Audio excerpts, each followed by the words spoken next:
Shalom à tous, Bezrat Hashem Idbar, continue donc le Sefer Amidot, on s'en était arrêté donc au cours 50. Merci Hashem, je fais une grande odaï à Kadosh Baruch Hu. Pourquoi? Parce que Baruch Hashem on a pu faire plus de 50 cours derrière nous en espérant si Dieu veut. Bezrat Hashem Idbar, qu'on puisse continuer à finir déjà tout le Sefer Amidot, ça serait bien, ça serait une grande chose. Et à finir encore plein d'autres Sfarim, Bezrat Hashem, que ça ramène le Machar si Dieu veut. Et ça amène des chouettes à tout le monde, Bezrat Hashem Idbar. Donc on s'en est arrêté au point numéro 24. Selon les circonstances, il sera permis de faire une chose qui donne l'impression aux autres qu'on s'enorgueille. Petite parenthèse, je vais faire un double cours parce que j'ai pas fait le cours d'hier. Donc voilà, donc c'est le cours 51-52.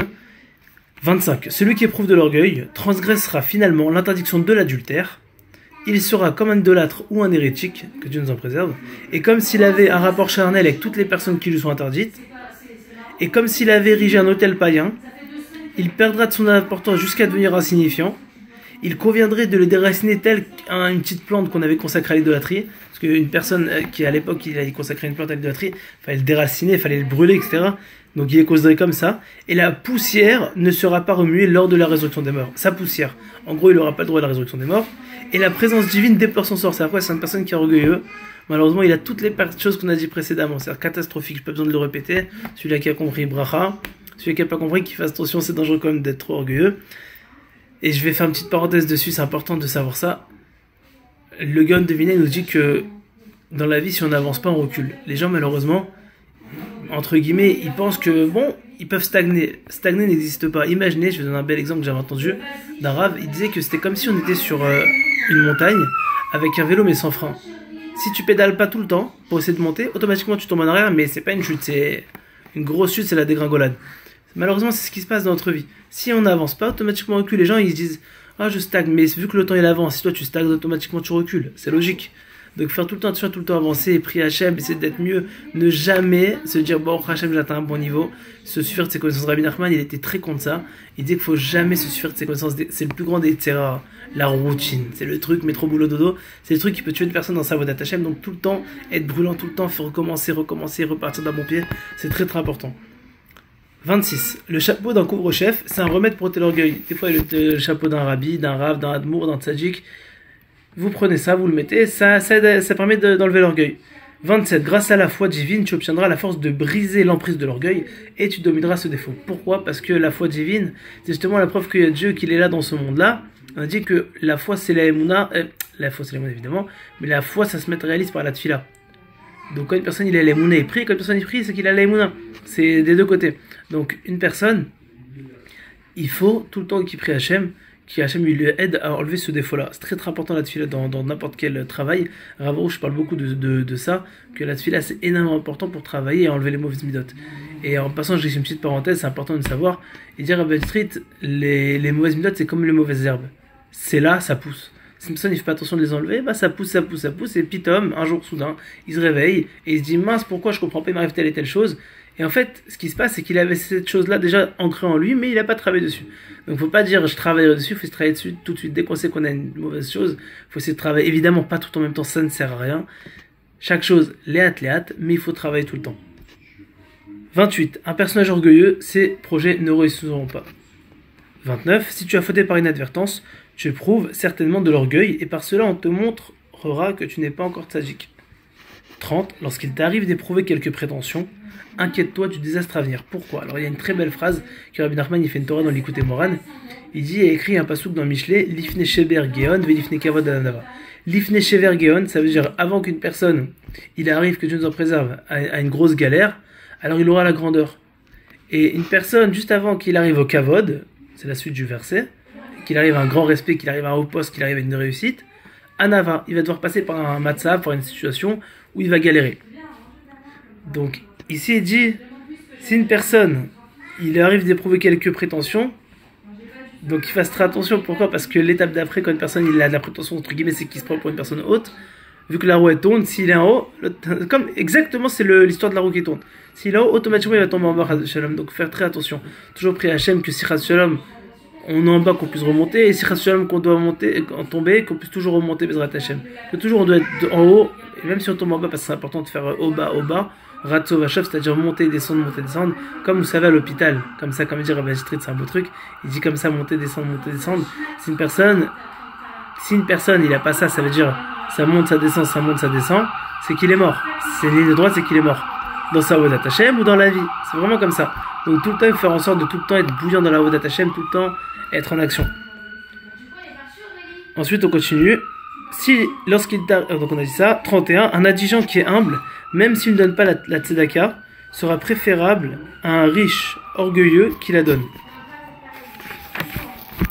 32, si un sentiment de prétention t'envahit, représente-toi l'apparence de ton père. On sait que Yosef Hatzadik, qui s'est représenté l'apparence de son père, Yaakov Avinu, que son mari nous protège, quand il y a eu l'histoire avec la femme de Poutifar, et Baruch Hashem, c'est lui a sauvé de la faute.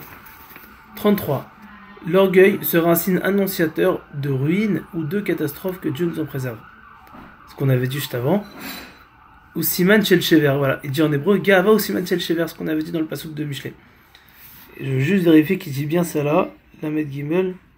Lifne Sheber Igbalev Ish. Voilà. J'ai gardé ta fourchette.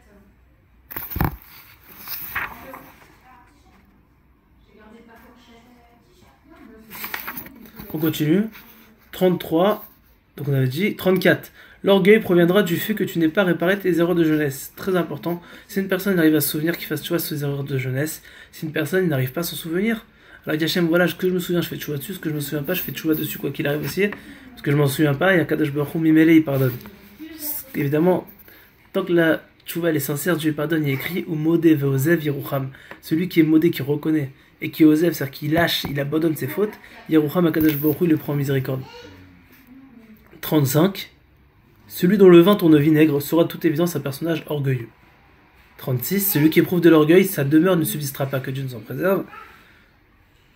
37. Celui qui éprouve de l'orgueil, donc moi, donc c'est Dieu qui parle, moi Dieu, et lui ne pourront pas cohabiter dans ce monde, même un faible vent le corrompt, sa prière ne sera pas écoutée, il ne trouvera pas de remède à ses maux, et il sera pauvre en Torah et son épouse l'humiliera, que Dieu nous en préserve. 38. Celui qui s'affuble d'un habit de Talmid Racham, alors qu'il n'est pas un Talmid Racham, on ne l'introduira pas auprès de la Mechitza, on va dire, dans l'enceinte où il y aura Dieu. 39. Le sentiment d'orgueil entravera la venue du Mashiach et conduira l'homme de ce monde. Shem Mishmor. 40. Et voilà, on a fini le sujet de l'orgueil, Bezrat Hashem. La récitation du verset. C'est un verset dans Yov. Im Ya'ale la Shamaim Sio, ça veut dire dû sa stature montée jusqu'au ciel, et celle du verset Kilo l'olam chosen, car ces biens ne dureront pas pour toujours, constitueront un remède pour briser l'orgueil. Voilà, on a fini Baruch Hashem le sujet qui parle de l'orgueil, et là on va attaquer le sujet qui parle du vol. Gneva Uxalah, je continue, je fais une petite parenthèse, le Sefer Hamidot il est fait en mode Aleph Bet, pour ceux qui ne connaissent pas, c'est l'alphabet. Donc là on est déjà à la lettre Gimel, c'est pour ça que ça continue, on a fait Gava, et là on fait Gneva Uxalah. La différence, c'est que le Ganav et la Gzela, ceux qui fait la Gzela, c'est le Ganav et le Gazlan. La différence, c'est qu'il y en a un, il a entre guillemets peur des hommes, c'est-à-dire qu'il va voler par exemple la nuit pour pas se faire surprendre, c'est le Ganav. Et le Gazlan, c'est une personne qui vole, mais il n'a pas peur des hommes, il vole à l'arraché devant tout le monde. On dit que le Ganav, il est encore plus grave que le Gazlan. Pourquoi? Parce qu'il y en a un, il n'a pas peur des hommes, et il n'a pas peur de Dieu, mais il n'a pas peur des hommes. Pourquoi? Parce qu'il le fait peut-être parce qu'il n'a pas le choix pour X raisons, mais il le fait devant tout le monde sans aucune peur. Alors que le Ganav, il dit entre guillemets j'ai peur des hommes mais j'ai pas peur de Dieu, c'est encore plus grave. On continue, donc voilà, c'était une petite parenthèse pour expliquer c'est quoi. 1. Son lieu de le cœur est séduit. Alors ça c'est très très important, je m'étais posé la question et j'avais posé la question à un ami à moi. C'est très très beau, Baruch Hashem. Est-ce que le vol c'est stam une mida comme ça, comme une autre, c'est-à-dire comme la colère, comme l'orgueil, comme n'importe quelle chose, ou alors c'est une mida qui est tellement importante qu'elle influe sur tout le comportement de la personne. Et vous allez voir qu'il y a des midotes comme ça, comme l'orgueil par exemple, ça influe sur tout le comportement de la personne comme on l'a vu précédemment. C'est une mida qui est affreuse, dont découlent toutes les autres midotes. Mais ici, on va voir un truc que le vol, c'est une mida entre guillemets comme ça, que Dieu il déteste. D'ailleurs, c'est une des raisons pourquoi, quand il y a eu l'histoire avec Noach, ils se sont fait punir. Il y a écrit parce que, entre guillemets, Ket Kol Basar Balefana, il y a la fin de tout homme qui est venu vers moi. À cause de quoi? À cause du vol. Parce qu'ils se volaient en entre eux.